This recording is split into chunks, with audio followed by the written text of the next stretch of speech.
जय भोलेनाथ, जय श्री राम। नमस्कार दोस्तों, स्वागत है आपका मेरे चैनल शिवदीप वाइज में। आज हम आपको भगवान शिव की धागा बांधने की कथा सुनाएंगे। धागा भगवान शिव की आराधना का प्रतीक है और इसे बांधने से भगवान की कृपा प्राप्त होती है। इस अनुष्ठान को करने से जीवन की नकारात्मकता दूर होती है और सकारात्मक ऊर्जा का संचार होता है। भादो मास में भोलेनाथ को धागा बांधने की परंपरा एक प्राचीन धार्मिक और संस्कृति मान्यता से जुड़ी हुई है। इसे विशेष रूप से उत्तर भारत के कुछ क्षेत्रों में मनाया जाता है और इसे धागा बांधने या मोली बांधने की पूजा भी कहा जाता है।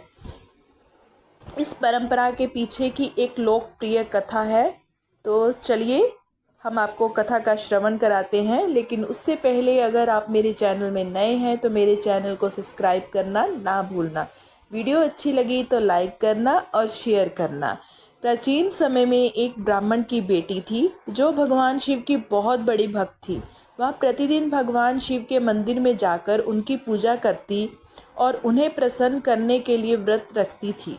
एक बार भाद्रपद मास के दौरान उसने संकल्प किया कि वह भगवान शिव को प्रसन्न करने के लिए उनकी प्रतिमा पर धागा बांधेगी। यह धागा उसकी श्रद्धा और भक्ति का प्रतीक था।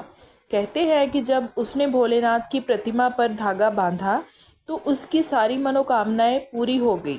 इस घटना के बाद यह मान्यता बन गई कि भादों के महीने में जो भी श्रद्धालु भगवान शिव को धागा बांधता है उसकी इच्छाएं पूरी होती हैं और वह भगवान शिव की कृपा प्राप्त करता है। इसके बाद से भादो मास में भगवान शिव को धागा बांधने की परंपरा शुरू हो गई।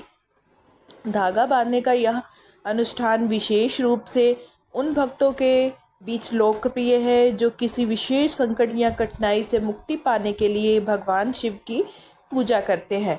धागा बांधने को आस्था और भगवान शिव की कृपा के प्रतीक के रूप में देखा जाता है और यह भक्तों के जीवन में शांति, समृद्धि, सुख की कामना के साथ किया जाता है।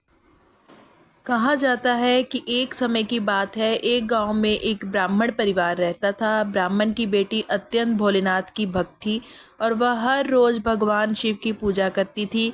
वह अपने जीवन के सभी महत्वपूर्ण कार्यों में भगवान शिव का आशीर्वाद प्राप्त करना चाहती थी। उसके परिवार में बहुत परेशानियां थी, आर्थिक समस्या, बीमारी और अन्य कठिनाइयां थी। ऐसा समय में वह केवल भगवान शिव से ही आशा रखती थी। भाद्रपद के महीने में उसने संकल्प लिया कि वह 16 सोमवार का व्रत रखेगी और भगवान शिव की आराधना करेगी। उसने हर सोमवार को शिवलिंग पर जल अर्पित किया और अपनी भक्ति प्रकट करने के लिए एक विशेष धागा तैयार किया। उसने सोचा कि अगर वह भगवान शिव को यह धागा बांधेगी तो उसकी सभी समस्याएं दूर हो जाएगी। उसने भक्ति और श्रद्धा के साथ शिवलिंग पर धागा बांधा। कुछ समय बाद उसकी कठिनाइयां समाप्त होगी। तो ये थी धागा बांधने की कथा। आधुनिक समय में धागा बांधने की परंपरा उतनी ही प्रसिद्ध है जितनी कि प्राचीन समय में थी। आज के समय में लोग अपने जीवन में तनाव, चिंता और समस्याओं का सामना कर रहे हैं और ऐसे समय में धागा बांधने जैसे धार्मिक परंपराएं उन्हें मानसिक शांति और सांत्वना प्रदान करती है। भले ही लोग आज के समय में अधिक वैज्ञानिक दृष्टिकोण अपनाते हैं, फिर भी धार्मिक परंपराओं का एक महत्वपूर्ण स्थान बना हुआ है।